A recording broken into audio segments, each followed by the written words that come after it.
ഇതിലെ ബാവലിപ്പുഴ ക്രോസ് ചെയ്ത് അകത്തേക്ക് പോയി അവിടെ നിന്ന് ഈറനണിഞ്ഞ് വേണം നമ്മൾ അകത്ത് അക്കരെ കുട്ടിയുടെ ക്ഷേത്രത്തിൽ ഭഗവാനെ ദർശിക്കുന്നതിന് വേണ്ടി പോകേണ്ടത്. ഇതാ ഇവിടെ നമുക്ക് നോക്കിയാൽ കാണാൻ പറ്റും. ഇതിലെ വന്ന ആൾക്കാർ അവിടെ ഇറങ്ങി നനഞ്ഞ് ഈറനണിഞ്ഞ് അകത്തേക്ക് കയറി പോകുന്നത്. ഇവിടെ ആൾക്കാർക്ക് പോകാൻ വേണ്ടി ഇവിടെ ഇങ്ങനെ ഒരു ബ്രിഡ്ജുണ്ട്. ഇതുപോലെ തന്നെ പടിഞ്ഞാറൻ നടയിലും ഉണ്ട് കേട്ടോ.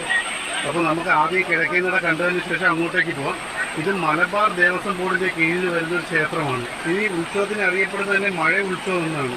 ഈ ഉത്സവ സീസൺ അല്ലാത്ത സമയത്ത് വെറും ഒരു സാധാ ഗ്രാമമായി കിടക്കുന്ന ഇവിടെ ഉത്സവ സമയത്ത് ഇത്രയധികം ആൾക്കാരും വണ്ടികളും വരികയും അവരെയൊക്കെ സഹായിക്കാനും സേവിക്കാനും വേണ്ടി ഇതായത് നാരായണ ഗുരു ദേവ സൗജന്യ സേവന കേന്ദ്രം അവർ നമുക്കിങ്ങനെ ചുക്കുകാപ്പിയൊക്കെ തരുന്നുണ്ട് കേട്ടോ.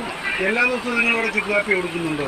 28 ദിവസവും 12 വർഷമായിട്ട് ചുക്കാപ്പി വിതരണം ചെയ്യുന്ന സംഘമാണ്.